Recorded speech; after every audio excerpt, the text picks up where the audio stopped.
forgiveness. Let go of the thing you said the other day. Let go of the thing you dread next week. Be here in this moment. Breathe. Transcription. Here. It says live transcription. Called raise. No. Choir song? Enjoy.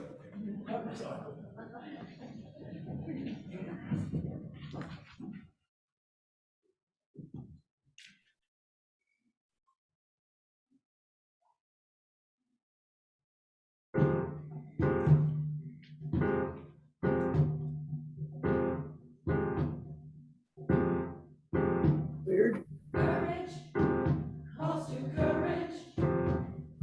Courage calls to courage. Courage calls to courage. Oh, every day, every day, every day. Courage, courage, courage.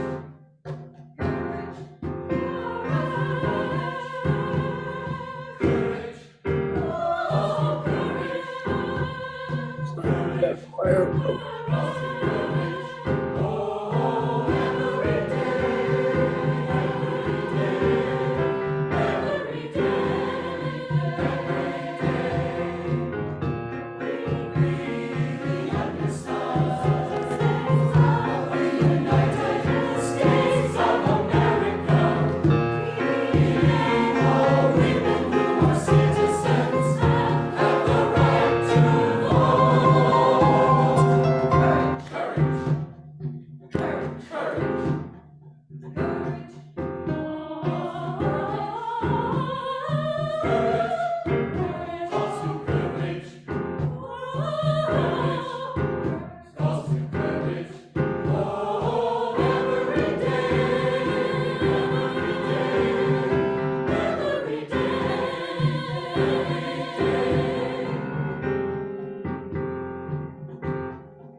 In these hard times, let us look first to the response of love.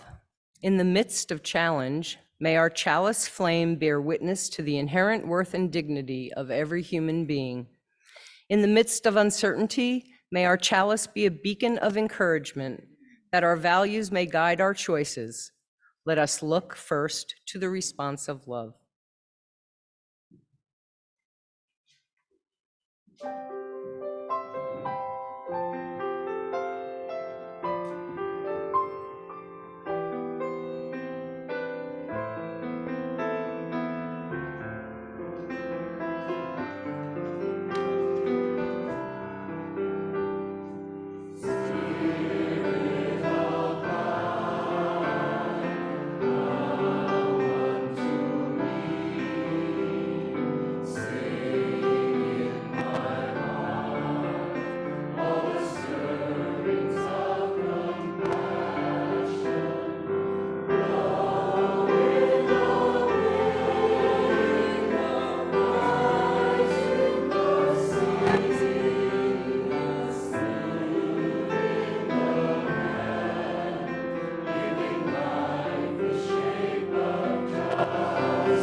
been doing for our time for all ages. If children or anybody else want to sit in the forward corner, if you want to come up to the koi pond, or if there's the corner in the background, you can just choose to sit where you are most comfortable. And I will bless you with blessings on your day.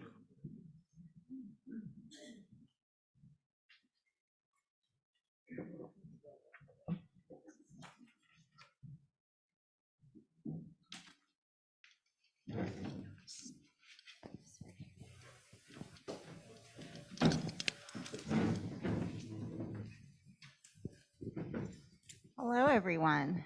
Welcome. I'm Amy Brock, and I'm our Director of Religious Exploration for our children and youth. And I'm here with Stevie, one of our youth this morning. And we are also excited to have Nancy here with us this morning on this wonderful month when we've been learning so much about courage.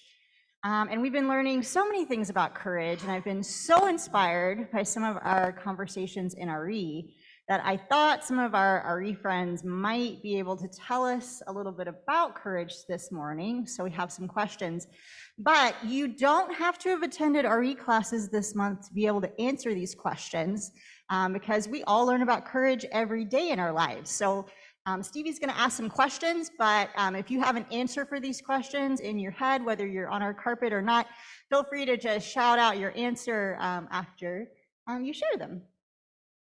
What is a sport or a game that helps you feel courageous? Soccer. Any other sports or games that help us feel courageous? Pickleball. Skiing. Skiing. I love skiing. Dungeons and Dragons. I love Dungeons and Dragons. Well, those are really courageous sports and games. Yeah, I love Dungeons. Yeah. Okay. What is a food that felt courageous to try? Ooh. What was that? Asparagus. Oh my goodness. Lima beans. Yuck. Scorpions. Oh my. Say it really loud in the back. Octopus. Avocado. Oh my, so many foods that we've been courageous to try. Whoa, worms. I don't know. That's pickled herring. Oh my goodness, we've been so courageous. Courageous with our food choices. Okay. Oh my. All right. You know, I bet everybody has been courageous with their food choices at some point in their life. That is so cool. Thank you for thinking about that. What animal do you think represents courage best? But instead of telling us the name of the animal, share the sound that it makes. Ready? Let's all do it together. 1, 2, 3. Thank you. And now that we have shared some things that we have learned about courage, I would like to invite Nancy to share about courage with us. Good morning, everybody. I'm Nancy Stevens. My pronouns are she, her.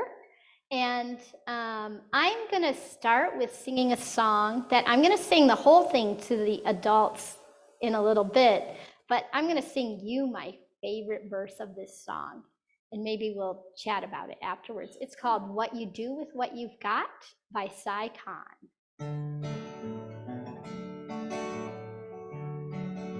Now what's the use of 2 good legs if you only run away? And what good is the finest voice if you've nothing good to say? What good are strength and muscles if you only push and shove? And what's the use of 2 good ears if you can't hear those you love? It's not just what you're born with, it's what you choose to bear. It's not how large your share is, how much you can share. It's not the fights you dream of, but those you really fought.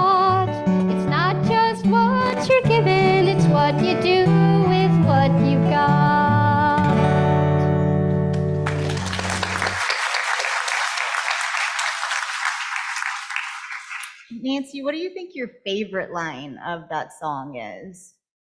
I think my favorite line is, what's the use of two good ears if you can't hear those you love? Does anybody else have a favorite line in that song? Do you have a favorite line?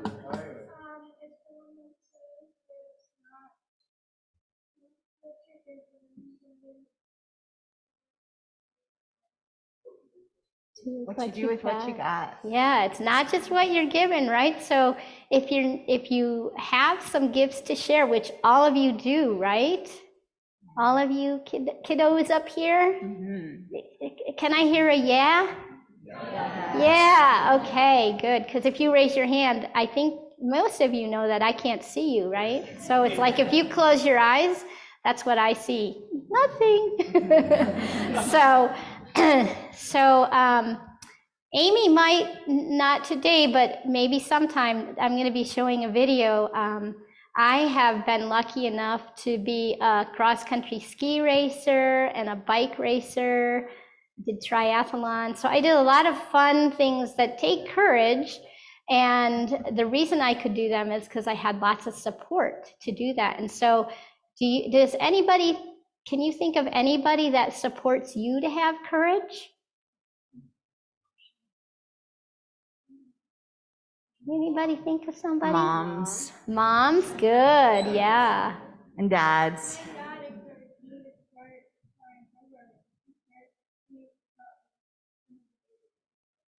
Your dad is good support to you, good. That's great. About teachers. Friends. Does And anybody dogs. have a question for me that I could answer really quick before you do the covenant? Do you want to share it?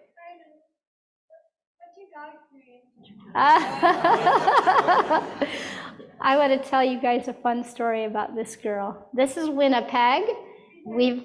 Isn't she cute? She's adorable. She's 3 years old. She's my 5th guide dog.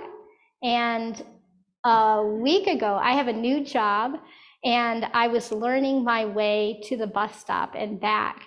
And I had to cross 27th Street with a light. I'm like, ah! Okay, talk about courage. Everyday courage, right? And we haven't really been crossing at lighted intersections because there aren't that many in my neighborhood.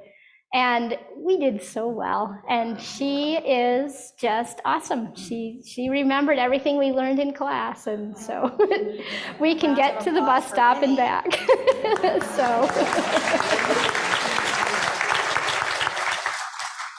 Sounds like Winnipeg had some courage too. Yes, we did. We had to face all those big cars. Oh my. She is a good girl. Well, thank you all for sharing about courage. We're going to keep exploring courage today when we go to our RE classes. After we say our children's covenant, will you help me say the children's covenant? In this place, I am kind. In this place, I am loving. In this place, I am a friend to the earth and all animals and people. In this place, I am loved. All right, let's form our arch and we shall go.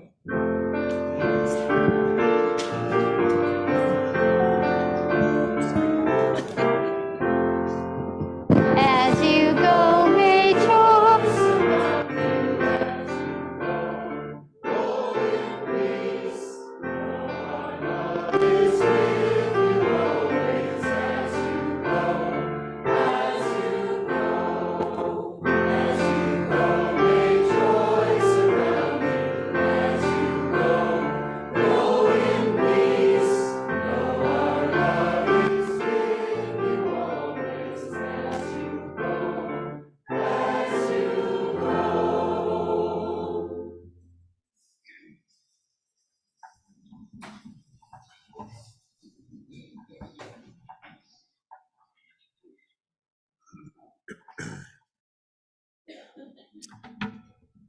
The purpose of the church is to encourage all who gather here to grow more generous in spirit and in action.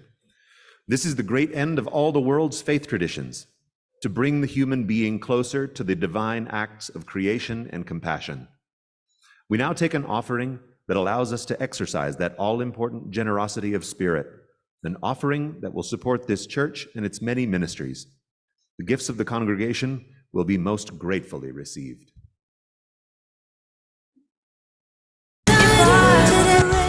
What would I do today?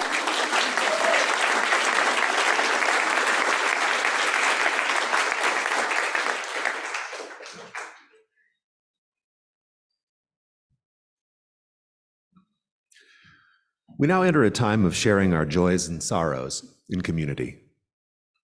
Anyone is free to light a candle in one of the trays along each side of the sanctuary during this time. In good times and in bad, it is good to be with one another in community.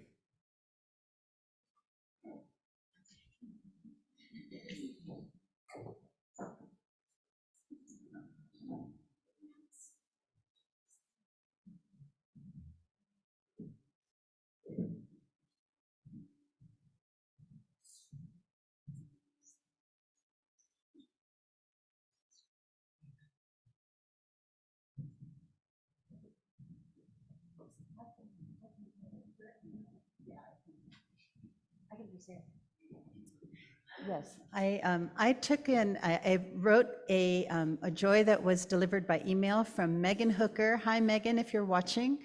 So she was sharing a joy. Oh, here they are. Thank you so much. Okay, I'll just let Dirk continue. Thanks, Chela. Megan's joy is that after 2 weeks in the hospital, she was released on Wednesday, October 12th. And after a week recovering in Massachusetts, her mom and her have flown home on Thursday. It's really good to be recovering from surgery at home. Great news, Megan.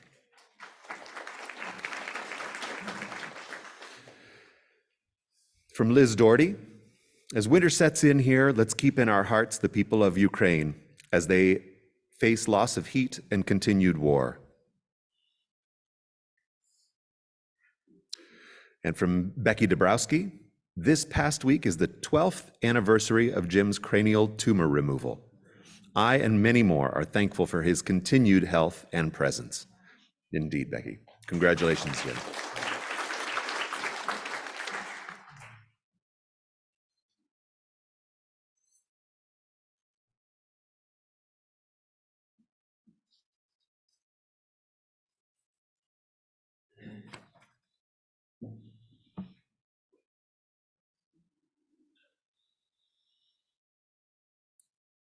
Let me not pray to be sheltered from dangers, but to be fearless in facing them. Let me not beg for the stilling of my pain, but for the heart to conquer it. Let me not look for allies in life's battlefield, but to my own strength. Let me not crave in anxious fear to be saved, but hope for the patience to win my freedom. Grant me that I may not be a coward, feeling your mercy in my success alone, but let me find the grasp of your hand in my failure. By R. Tagore.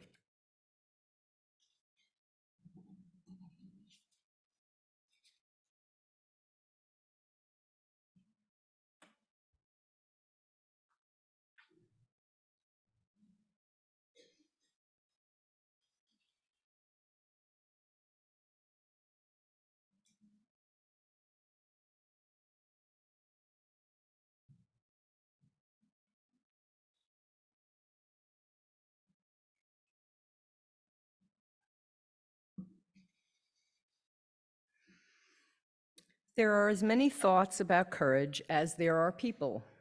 What one person finds delight in creates panic and fear in others. How many people here need courage to speak in front of an audience? Who would not hesitate to jump on a theme park roller coaster? How about asking for help? Who has to gather courage before asking? Or standing up for someone or something? Here are a few definitions of courage for our time today. Moral courage is the courage to stand up for what is right when a person or group of people are being treated unfairly. Moral courage is the outward expression of our personal values and beliefs. Disciplined courage is the ability to remain focused and unwavering in light of setbacks or failures. With disciplined courage, you stay true to your vision and the impact you want to make on the world, community, or self. Intellectual courage is the ability to recognize our individual limits in thinking and be open to new ideas and understandings based on new experiences and learning. And last, empathetic courage is the courage to put aside our own assumptions and stereotypes and listen to another's perspective. This opens us up to feel deeply for others and to learn from their experiences. Courage like this requires thinking and feeling, questioning and challenging ourselves, going deep within and honestly and courageously seeing who we are and what we stand for. Knowing change is a constant is comforting and terrifying altogether. It seems to me that we at UUFCO are a courageous people. The word courage comes from the Latin cor, which means heart. According to poet Mark Nepo, the original use of the word courage meant to stand by one's core, a striking concept that reinforces the belief found in almost all traditions that living from the center is what enables us to face whatever life has to offer. To encourage means to hearten, to impart strength and confidence. This is our work as a religious community, to encourage one another, to be bold in engaging the world around us, as well as what scares us internally, to give one another the confidence and heart to live as fully as possible. Nancy Stevens has been a UUFCO member since 2010 and is a house band member currently. She is a program coordinator for Central Oregon Disability Support Network and helps families with advocacy and access issues. She is a former para-Olympian, which we saw on the video, for cross-country skiing and a 3-time world champion for triathlons. She appreciates all her friends and family who support her in being courageous. She has been gracious enough to speak today and answer some questions around courage, and we will provide time afterwards for you to chat with your neighbor to reflect as well. Nancy will start with a song she insisted she play, which she played a little for the kids, and you will get to hear in full. Thanks, Noreen. This song is called It's What You Do With What You've Got. It was written in the Year of the Disabled back in 1980, a long time ago. And I'm going to sing you the whole song. So. It's not just what you're born with, it's what you choose to bear. It's not how large your share is, but how much you can share. And it's not the fights you dream of, but those you really fought. It's not just what you're given, it's what you do with what you've got.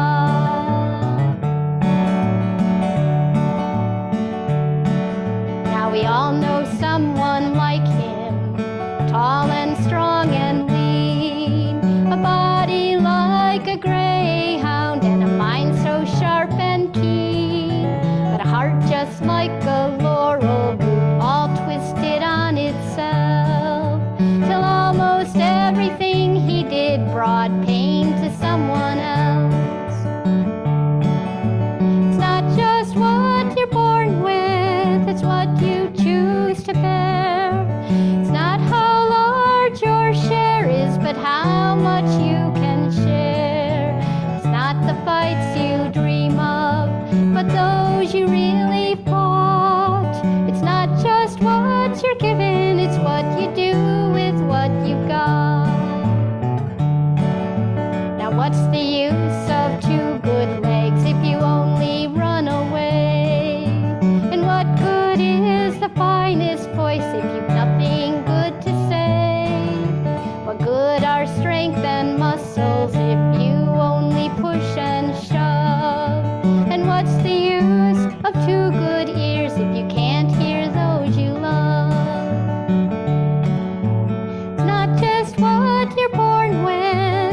what you choose to bear. It's not how large your share is, but how much you can share. And it's not the fights you dream of, but those you really fought. It's not just what you're given, it's what you do with what you've got. To those who use their neighbor and those who use a cane, between those in constant power and those in constant pain, to those who run to evil and those who cannot run, tell me which ones are the cripples and which ones touch the sun. It's not just what you're born with, what you choose to bear. It's not how large your share is, but how much you can share. It's not the fights you dream of, but those you really fought. It's not just what you're given, it's what you do with what you've got. It's not just what you're given, it's what you do with what you've got.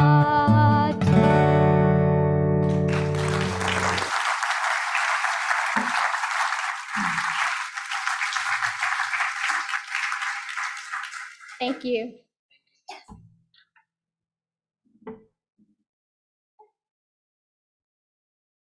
Are you on? There you go. So we're just going to sit here and have a conversation, and then Nancy's going to answer questions, and like I said, we'll give you time to answer some questions yourself. So can you recall a time you had courage to face a fear or a personal struggle?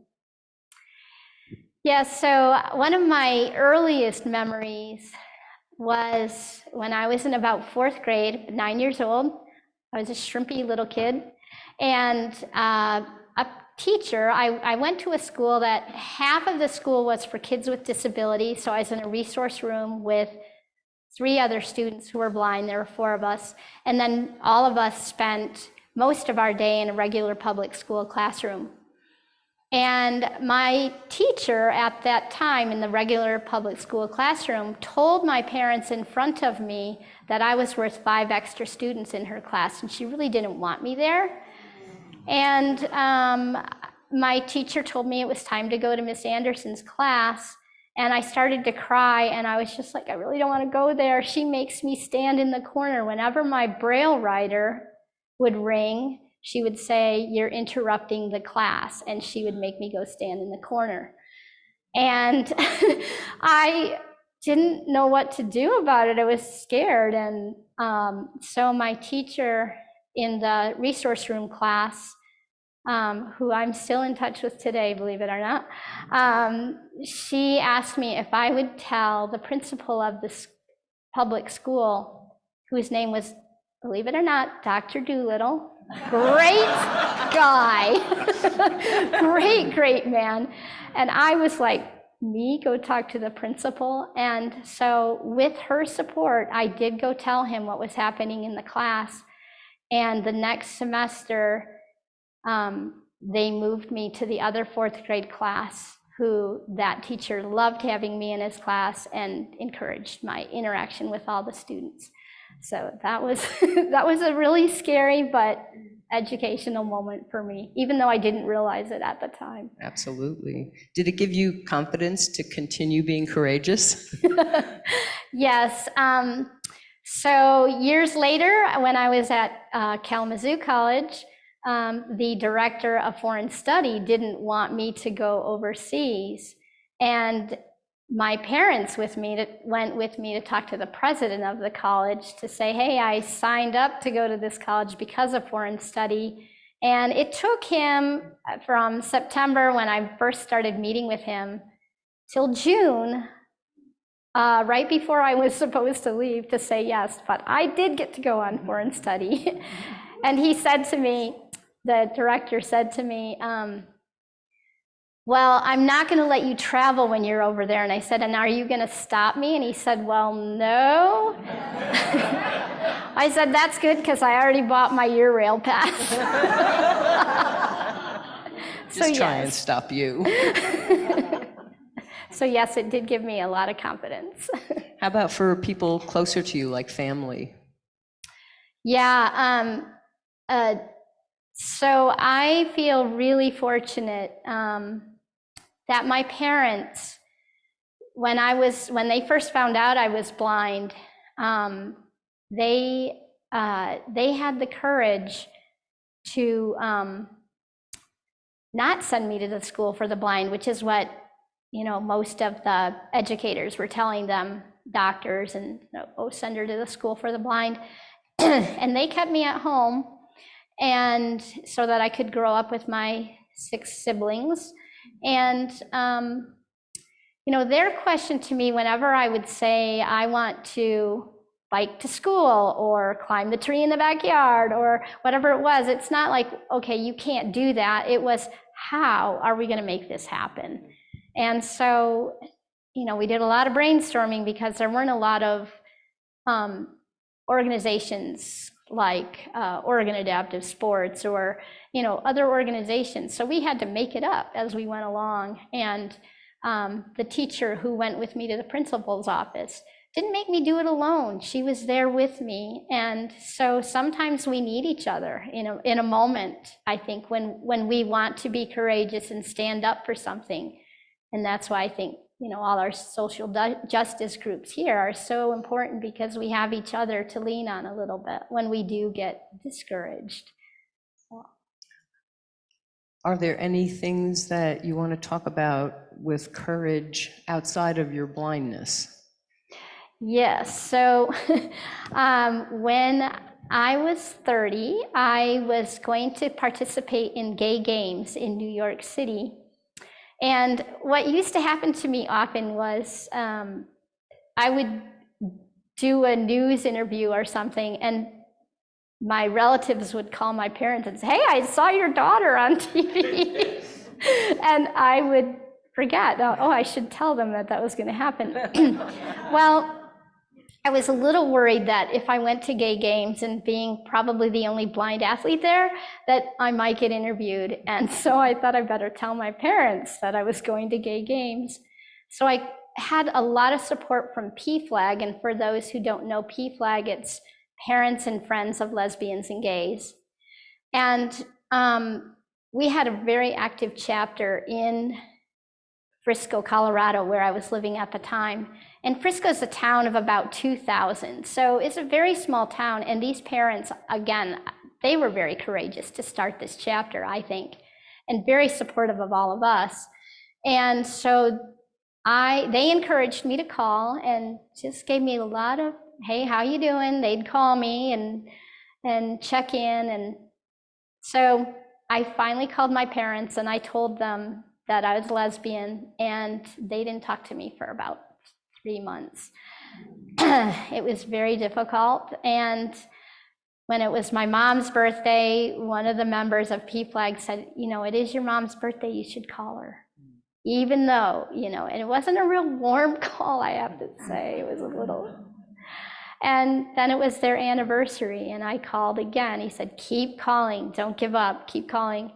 So I called, and it was like nothing had happened. And so I don't know what changed, but we had a conversation, and my mom, somewhere in the conversation, said to me, well, I think maybe that you're gay because I couldn't teach you to flirt with your eyes. So anyway, that was kind of funny, and I was like, Mom, that's not why I'm gay. And then many years later, after my parents divorced, my dad and I were talking, and he said, well, I would like to find a girlfriend. And I said, I would too. And we laughed. So it was nice that, we actually finally came to some understandings. So how do you stay courageous? I think it takes a lot of reaching out to other people, asking for support, which I know is sometimes hard to do, but really staying with what your belief is, and it's finding that strength inside myself. and being firm with what I'm passionate about and finding my allies to support me in that. Awesome. I'm going to ask you, what do you wish you had the courage to do, or what would you do if you weren't afraid? Many of you know that my dad and I were in a terrible kayaking accident. Let's see if I can make it through this. I used to love to just swim laps. That's kind of what got me into doing triathlons, because I moved to a city where I didn't know anyone and I didn't have guides to bike or run. And so I thought, well, I could swim because I don't need a guide for that. I could just swim by the lane lines. And after the accident, I have not really been in a pool. I'm really sort of afraid of the water. I'm really afraid to put my face in. And so I'm really working on trying to not be so afraid. And Duncan, I went with the UU group June after the accident happened, and we went to Sparks Lake and got in the kayak, and it was a little nerve-wracking, but we did it. I was really happy. Thank you to Duncan and the kayaking group. They were very, very supportive of that. And then last summer, I taught at a camp for kids who were blind, and I was the swim instructor for 4 individual kids who were particularly afraid of the water. And so what that did for me was make me think of their safety and what I'm teaching them, with the caveat that I didn't have to put my face in the water. That's fair. The camp director said that was okay. So I worked with those 4 kids. So it got me in the pool for a couple hours a day. And I had one little boy who was 9, and he jumped in the pool and he said to me, "Now I want you to jump in with me." And I was like, "Sorry, I can't do it." I did get up on the edge and think about it, but I just couldn't do it. So yeah, maybe some year I'll get brave and get back in the pool and swim laps. Who is the most courageous person you've met, and why or how are they courageous to you? This was a hard question for me, because at first I couldn't really think of anybody, and then I was like, oh gosh, I know a lot of people. And I mentioned it earlier, my parents were, I think, particularly courageous. I was born in 1960, and there weren't a lot of services then. And so for me to be part of the family, and when it was my turn to get the 2-wheel bike and learn how to ride it, they said yes. And now I biked across the country and raced in triathlons and, all that kind of stuff. So you never know as a parent what seeds that you might plant for your kids that will really affect the rest of their life, the choices that we make and everything. So especially for kids with disabilities. And so I really, really appreciate both of my parents, who have both passed away, that they have given me a lot of courage and resilience and ability to live, really live. And I had an experience when I was at Nationals for triathlon many years ago. I got bronchitis right before the triathlon. And I was really bummed with my running performance. And I was sitting next to this woman, and we're chatting about our race. And I was saying, gosh, I really was bummed about how bad I did in the run part. And she goes, well, I didn't do that great today either. I have one lung and a above the knee amputee. And I'm like, I have nothing to complain about. And then, people I haven't met but who I think, I've been on news hiatus since before I went to Switzerland this year, and I just can't bring myself to get back into the news. And, but Stacey Abrams, just what she did for the state of Georgia, I think took so much courage. And Liz Cheney standing up for, I was just like, yes, say it. It's okay, and, there's a lot of consequences for them. And I really appreciate who they are as women. Anything else you want to say before we pose the questions to everyone in the congregation? Well, does anybody have questions for me? Noreen can call on you.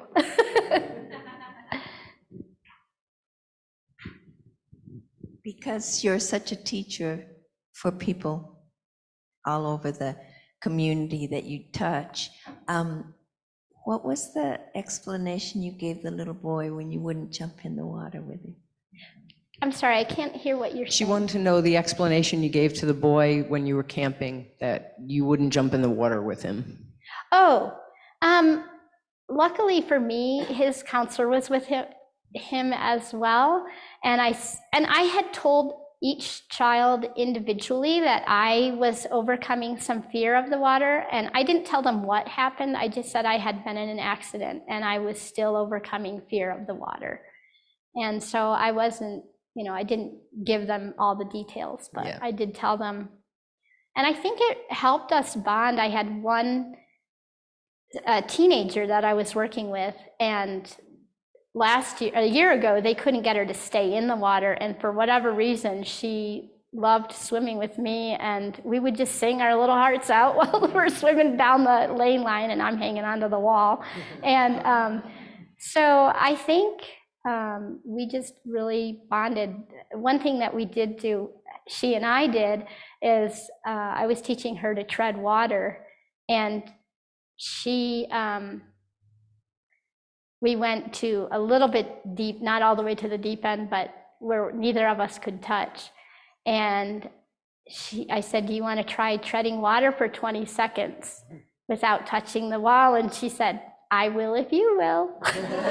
So usually my motto with kids is I don't ask them to do anything I won't do. And so I was like, okay. And she says to me, I believe in you. So it was really sweet. We had a great time together. That's great. But yeah. One more question.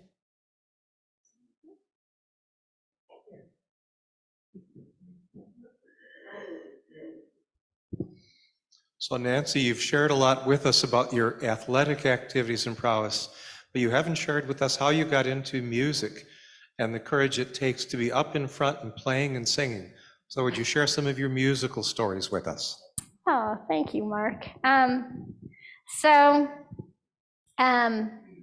When I was young, my parents gave me a little toy piano for, I think, my 4th or 5th birthday.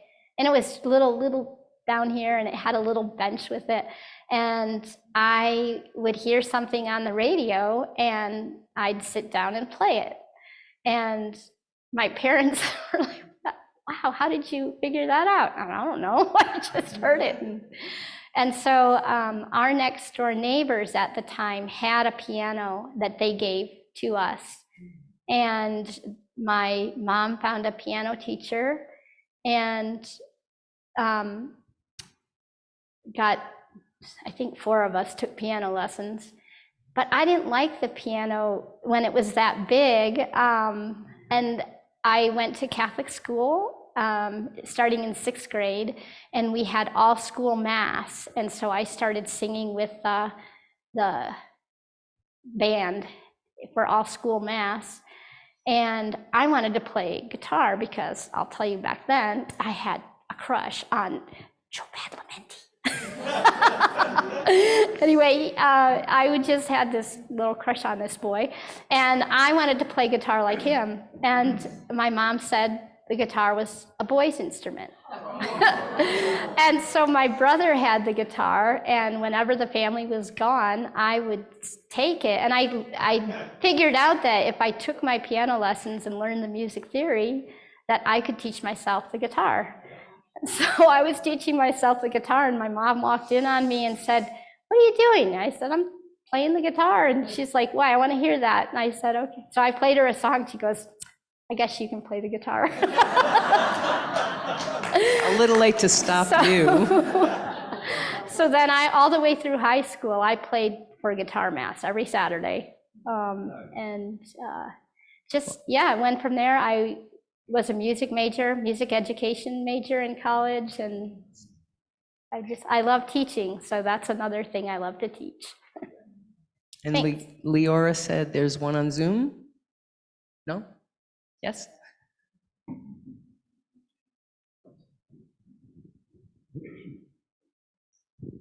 Don Song wanted to know if you would talk about the courage it takes when you have to let go of your guide dogs. The courage, sorry, it's echoey, so I can't. What the courage it takes when you have to let go of your guide dogs. Oh, yes. When I had my first dog and I had to make the choice to put her to sleep, I had some wonderful support from Seeing Eye, where I got my first 3 dogs there in New Jersey. And the trainer said, they've done a lot of hard things for you over the years, so now it's your turn. And it was not easy. It never is. You think after 4, the 4th one is still living with my neighbors. She just turned 12 in September. That's Abby, for those who remember Abby. It is hard. It's definitely, it's painful, like it is for all of us when we lose a pet. And for me, it's kind of like the extension of my left arm. Like, whoa. So yeah, it is very, very difficult. Well, thank you so much for sharing and being vulnerable with us today. We appreciate it. Thank you all. We have a slide for the 3 questions, and if we have maybe 3 or 4 minutes, if you turn to your neighbor and pair off, and if the numbers are not even, you could do 3, and we can ask questions of each other, pick one question and answer it. And if they don't come up, I will read them really quickly. What do you wish you had the courage to do, or what would you do if you weren't afraid? You could speak to who is the most courageous person you've met, or can you recall a time you had courage to face a fear or a personal struggle? And I'll let you know when your couple of minutes are up. So find a friend and have a chat. Awesome. That went great. That went It went really good. Yeah. I think our mics are, nope, our mics are not on. Okay, our mics are not on. Thank you, Dirk.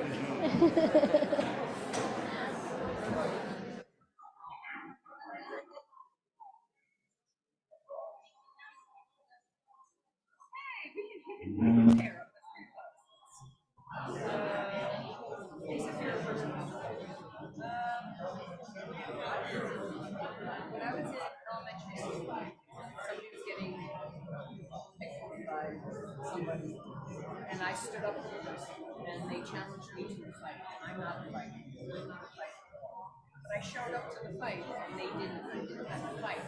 Whatever would have happened was happened. I was scared of this was. I really was. But sometimes you gotta do what's right, not what you feel good doing.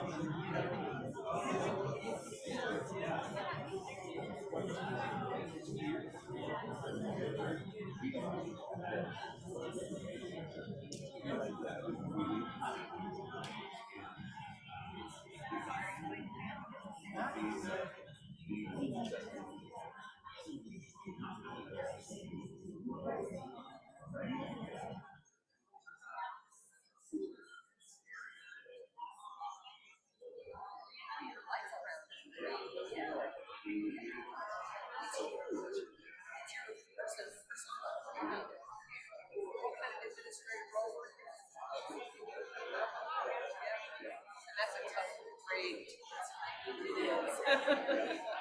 Kids are definitely trying to find out what's going on in their own world.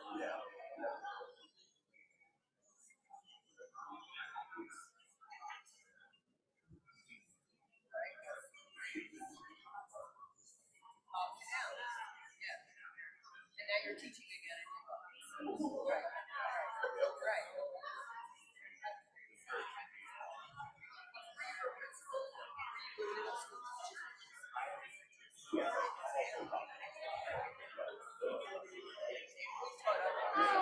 It's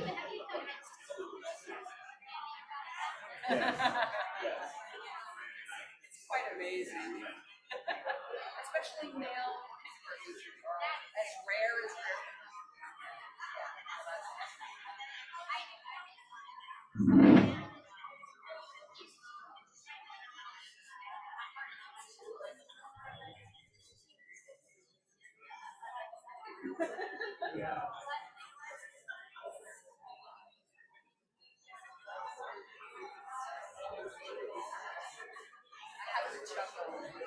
So I've done hiking and dancing, right, where, you know, if you slip and fall, you die because it's way steep, right? And there's rocks and roots and things.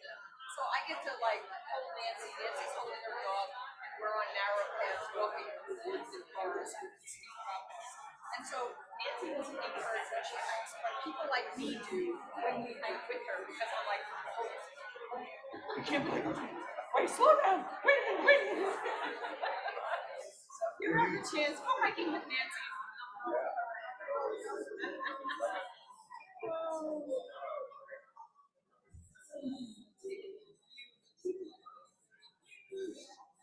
Another second, yeah.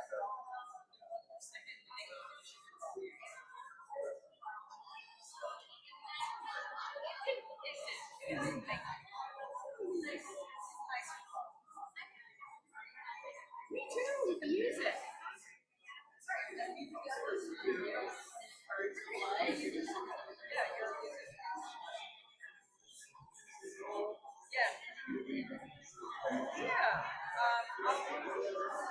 I'll extinguish it.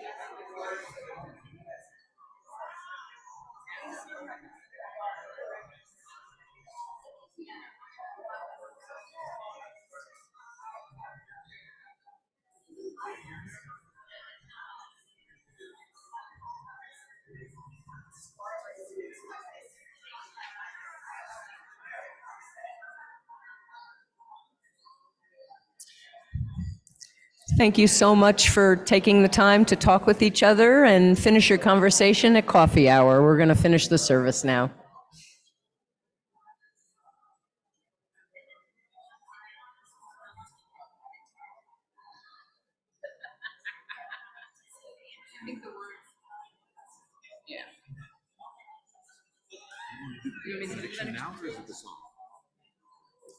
Sermon, closing song.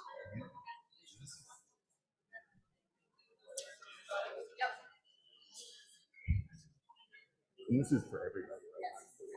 Yeah.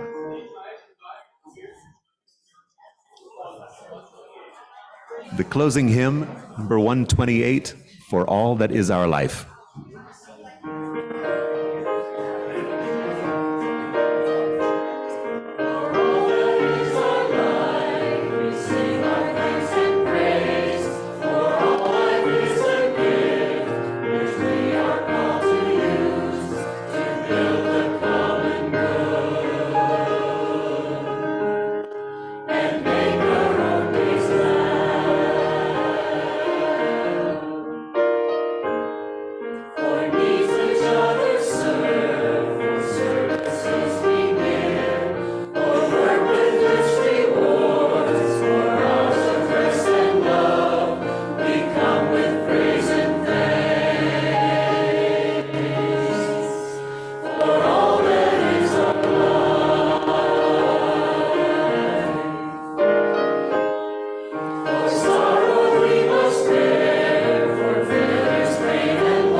Please remain standing.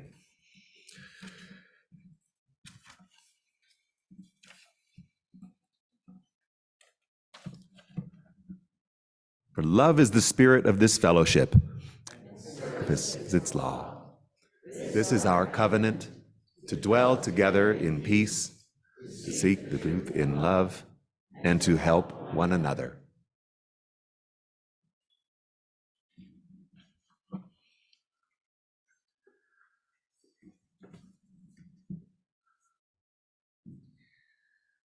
The world is too beautiful to be praised by only one voice. May you have the courage to sing your part. The world is too broken to be healed by only one set of hands. May you have the courage to use your gifts. May you go in peace.